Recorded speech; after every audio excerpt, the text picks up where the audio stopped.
মঈনুল হাসান সাদিক বিভিন্ন জনসভায় যে বলছেন যে সাদুল্লাপুরের ভোট সাদুল্লাপুরেই দেন, পলাশবাড়ির মানুষকে কেন এমপি নির্বাচিত করবেন। এটি বলার মধ্য দিয়ে বাংলাদেশের জাতীয় সংবিধানে একজন সংসদ সদস্যের যে দায়িত্ব এবং কর্তব্য সেটি তিনি অবজ্ঞা প্রদর্শন করেছেন। কারণ একজন এমপি তিনি কোন স্থান ভেদ করতে পারেন না। সেই ধনী গরিব, উঁচু নিচু, গায়ের রং, বংশ দিয়ে জনগণকে ভোটারকে বিবেচনা করতে পারেন না।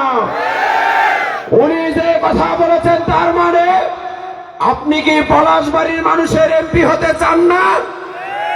আজকে আপনি যখন এই কথা বলছেন তাহলে তো কালকে এমপি হওয়ার পর আবার এই কথা বলবেন যে আপনি বনগ্রামের এমপি, দামদুরপুর, জামালপুর, ফরিদপুর, দাবেরহাট আর ঈদুলপুরের মানুষকে আপনি চিনবেন না।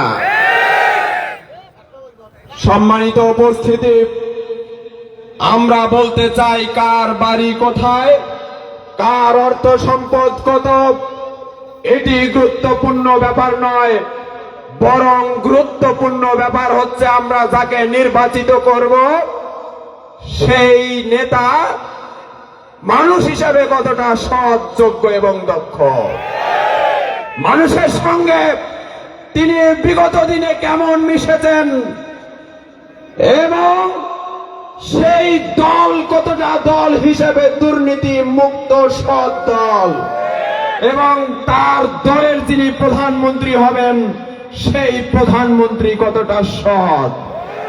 আজকে আমি প্রশ্ন করতে চাই, বিএনপি ক্ষমতায় আসলে তারা তাদের প্রধানমন্ত্রী বানাবেন ওই বাংলাদেশের দুর্নীতির বরপুত্র আর চাঁদাবাজদের গডফাদার তারেক রহমানকে। তারেক রহমানের ইতিহাস এই বাংলাদেশের মানুষ ভুলে যায়নি। 1 থেকে 6 সাল জোট সরকারের আমলে তারেক রহমান বাংলাদেশের রাষ্ট্রীয় কোন দায়িত্বে ছিলেন না, তিনি কোন এমপি কিংবা মন্ত্রী ছিলেন না, তিনি ছিলেন জাতীয়তাবাদী দল বিএনপির সিনিয়র যুগ্ম মহাসচিব।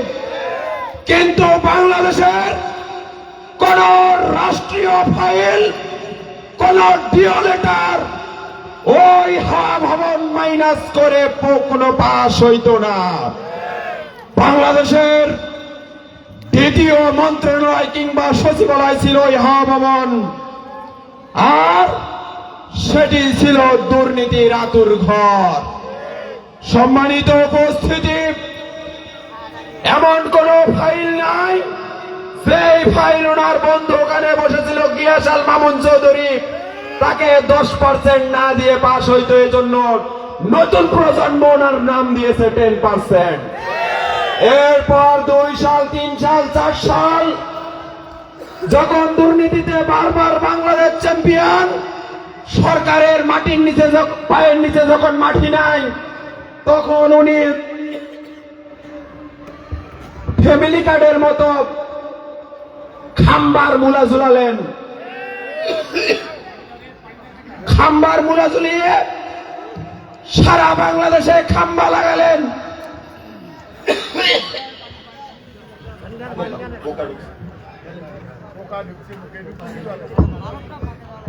কিন্তু ওই খাম্বায় আর তার লাগে না। বিদ্যুৎ খাতের যে বরাদ্দ বিএনপি সেই বরাদ্দ মেরে দিয়েছে, এজন্য ওনার নাম এই জেনজি নতুন প্রজন্ম দিয়েছে খাম্বা তারেক। সম্মানিত উপস্থিতি, সেই 1 থেকে 6 যে সীমাহীন দুর্নীতি, স্বজনপ্রীতি, অর্থ লুণ্ঠনকারী সেই খাম্বা তারেককে বাংলাদেশের মানুষ আর প্রধানমন্ত্রী হিসাবে দেখতে চায় না। তার জবাব ইতিমধ্যে ঢাকা বিশ্ববিদ্যালয়, রাজশাহী, চট্টগ্রাম, জাহাঙ্গীরনগর এবং জগন্নাথের বিশ্ববিদ্যালয়ের শিক্ষার্থীরা দিয়েছে। ওই চাঁদাবাজ, ওই দুর্নীতিবাজদের লাল কার্ড দেখিয়েছে। আগামী 12 তারিখে বাংলাদেশের মানুষ এই চাঁদাবাজদের লাল কার্ড দেখানোর প্রস্তুতি গ্রহণ করেছে। বাংলাদেশ জামাত ইসলামী স্পষ্ট বলেছে, বাংলাদেশের সবচেয়ে বড় সমস্যা দুর্নীতি।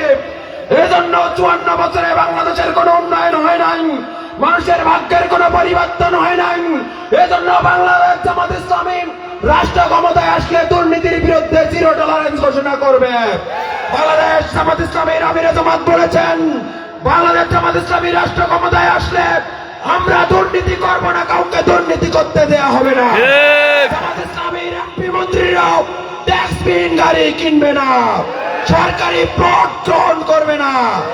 এরপর বাংলাদেশ জামাত ইসলামী পলিসি সামিট করে আমাদের নির্বাচনী ইস্তেহার ঘোষণা করেছেন এবং আজকে নির্বাচনী ইস্তেহার ঘোষণা হচ্ছে অফিসিয়ালি।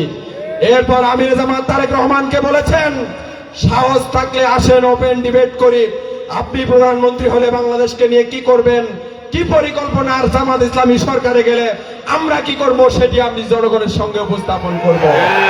কিন্তু সেই সৎ সাহস তাদের নাই। তারা স্বপ্নে বিভোর।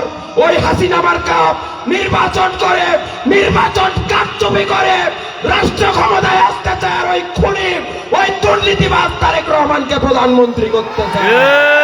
কিন্তু আমরা স্পষ্টভাবে বলতে চাই, জনগণের একটি ভোটের একটি আমানতেরও খেয়ানত করতে দেয়া হবে না।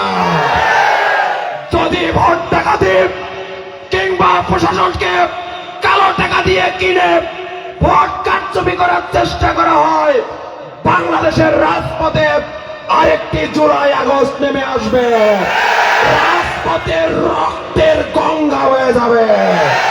দামোদরপুরবাসী কি শাহাদাতের নজরের জন্য প্রস্তুত? খোদা হাফেজ, দেখা হবে বিজয় বাংলাদেশ জিন্দাবাদ, বাংলাদেশ জামাত ইসলামী জিন্দাবাদ, অধ্যক্ষ মাওলানা নজরুল ইসলাম বেবুল জিন্দাবাদ, দাঁড়িপাল্লা জিন্দাবাদ। আসসালামু আলাইকুম রহমতুল্লাহ।